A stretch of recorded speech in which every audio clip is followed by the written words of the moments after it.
nu kesang datang ka sungut nu kesang datang tergantung kumaha amal-amal masing-masing panas tah engke aya anu seserian we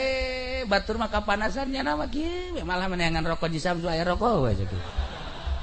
sia nayakeun rokok di akhirat pabrik geus areueuh emang enon tenang batur kapanasan ku iman teh cak sapanas dan teh tenang ya Allah ya Rabbi ku geunah orang kapanggih ka iuhan zilul arsy teh ku kisah kikil balhi kapanggih ku anjeunna talabna zillal arsy abdi neangan iiuh aras jang ngiuhan jaga di mahsyar ternyata fawajadna kukula kapanggih iiuh tersebut